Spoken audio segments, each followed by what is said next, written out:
in France, who is with us today, has been appointed our permanent representative to UNESCO. It was in 2006 that we were honored to host Mr. Koichiro Masuo, Director General of UNESCO, at the launch of the Youth Path that took place at Grimstone Hill Fortress, our UNESCO World Heritage Site. Mr. Chairman, we need at this level to come to terms with the policies that could assist mankind to address this self-inflicted wound called climate change. We must find ethical ways of reducing its challenging effects on sustainable development. The floods and tsunamis, droughts, cyclones, tornadoes, hurricanes, earthquakes, famine, disease, and death are taking their toll. It is said that there are more environmental refugees now than there are war refugees. The reality is that it is not beyond the wit of man to find a solution to this problem, to reverse the trend that puts our peoples and nations' health and safety and security, stability and prosperity on the road to catastrophe. It may be quite useful to convince ourselves that we did not inherit this earth from our ancestors. Rather, we have borrowed it from our children. We owe it to them to preserve it and to pass it on, enhance and improve.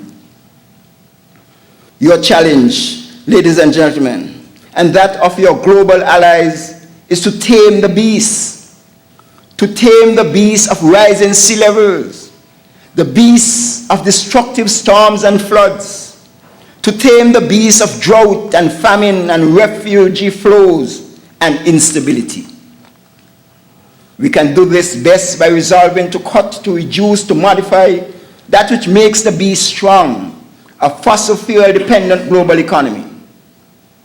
And this brings us to the challenge of convincing those whose wealth and power has long been linked to fossil fuels that there is another way.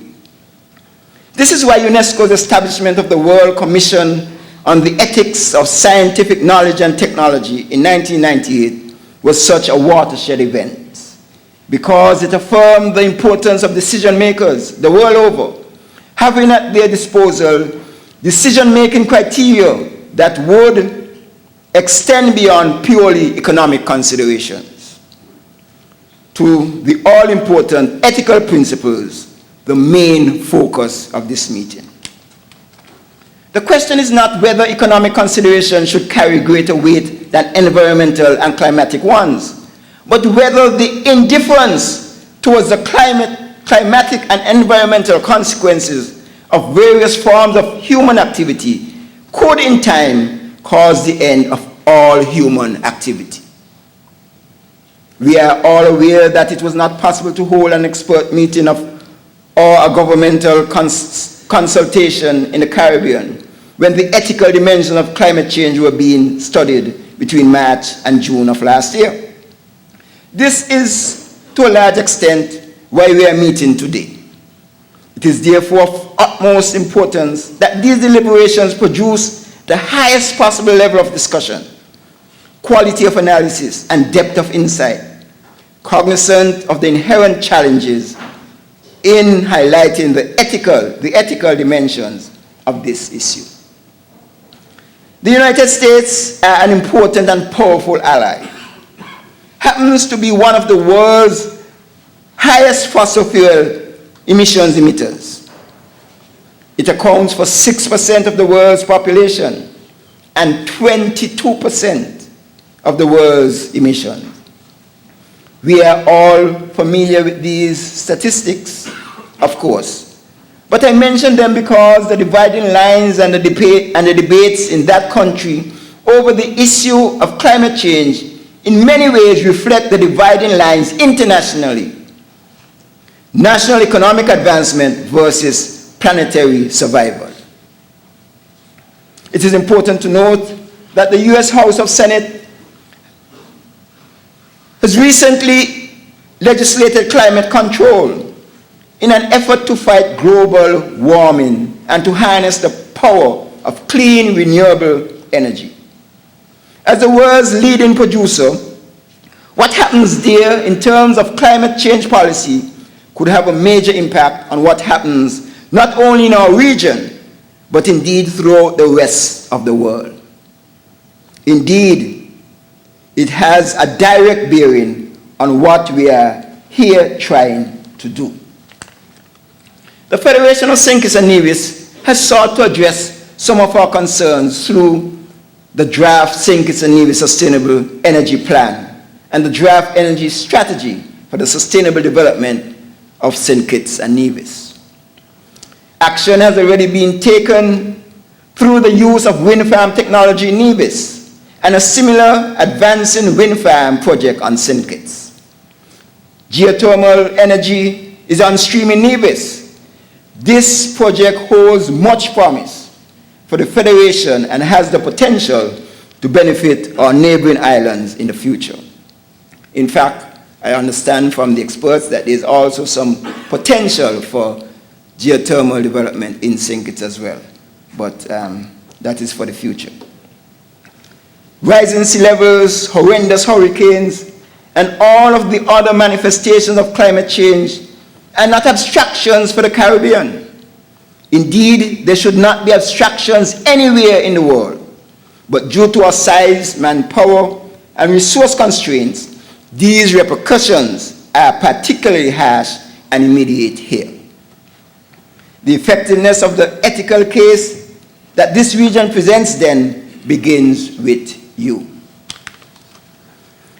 As decision makers, we will be relying heavily on the analysis and vision that emerges from the deliberations in which you will engage today and tomorrow. The ethical case, our case, must be heard more clearly. The major polluters effectively and repeatedly explain why it would be difficult for them to stop. They've always done that. They step on you and ask you to move your feet. And incredibly, in our discussions of this issue, we often focus on and repeat the reasons the polluters give as to why it would be difficult for them to change the status quo.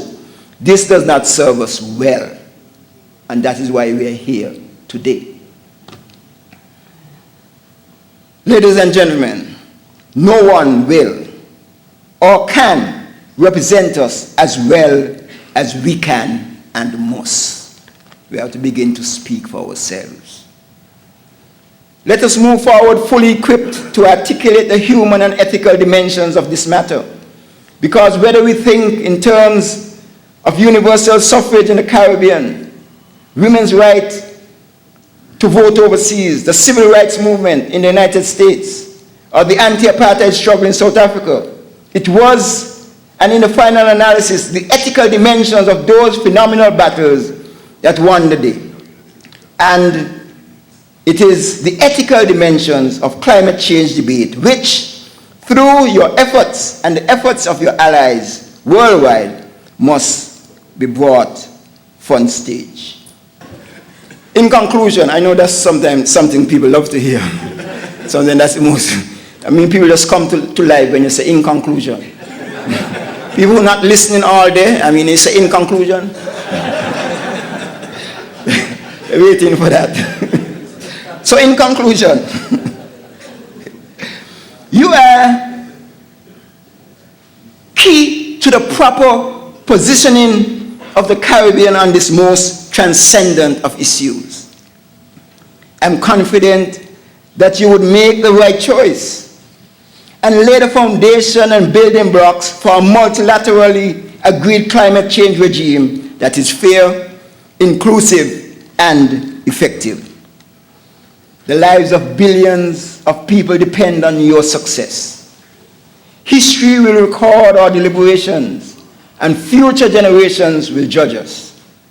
We will not be forgiven by our children and grandchildren if we fail. Every good wish for a most successful meeting. God bless you. God bless and preserve our peoples and our lands. Thank you.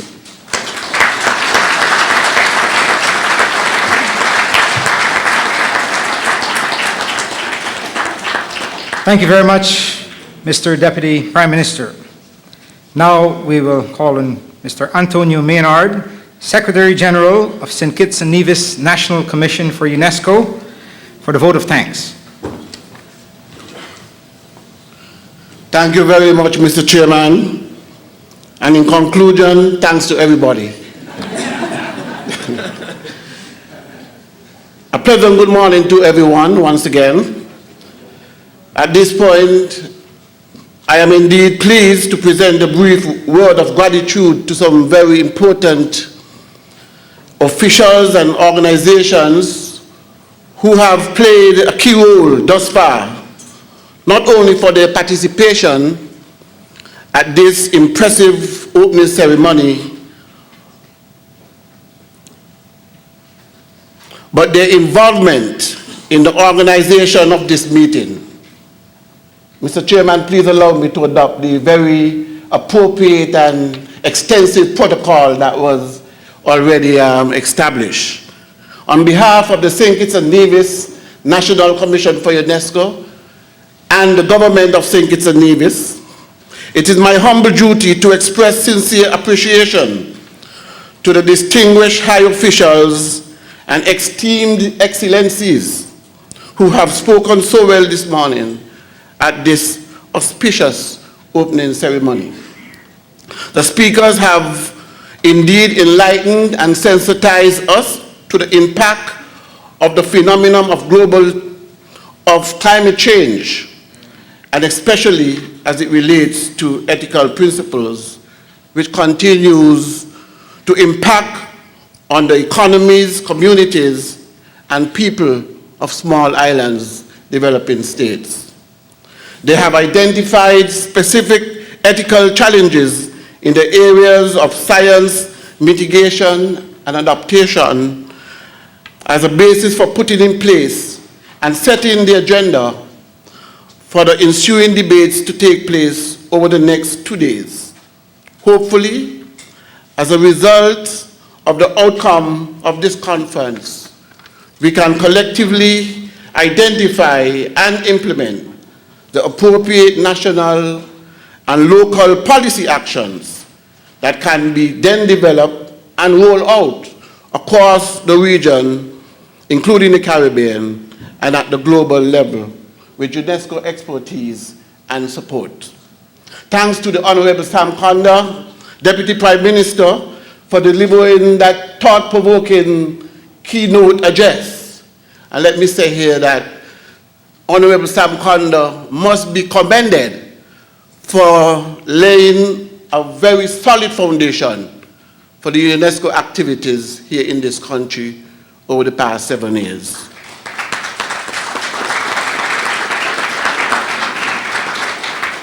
Thanks to the Honorable Nigel Carty, of course, Minister for UNESCO Affairs now, for his inspiring welcome remarks and his support in general, especially in hosting this particular conference. President of the UNESCO General Conference for delivering such poignant remarks. So, UNESCO Assistant Director General of the Social and Human Sciences for her captivating delivery. Dr. Nathan Noreen for chairing the opening ceremony, and also ably, and also for his chairmanship for the implementation committee. Dr. Noreen has put in a whole lot of work, especially with respect to the research of this particular conference. Thanks to the regional director from the Frederick Ebert Foundation for his kind remarks. Thanks also to Stephen Smith for that thought-provoking and creative poetry. Thanks to Reverend Gums and Larry Vaughan as well for taking part in the opening ceremony. In addition, over the past couple of months, we have collaborated with a number of international, regional, and Caribbean organizations in putting this meeting together.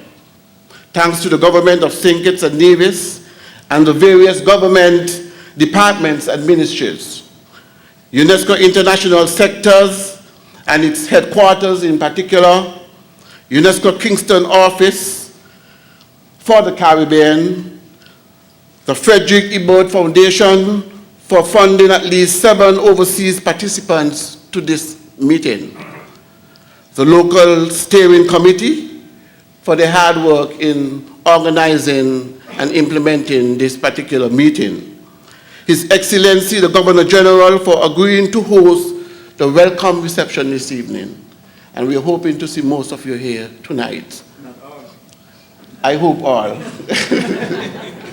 Special thanks also are extended to the local sponsors who have made some significant financial contribution. And I believe this is a perfect example of public sector cooperation. We have raised some $40-something thousand from the private sector to host this particular conference.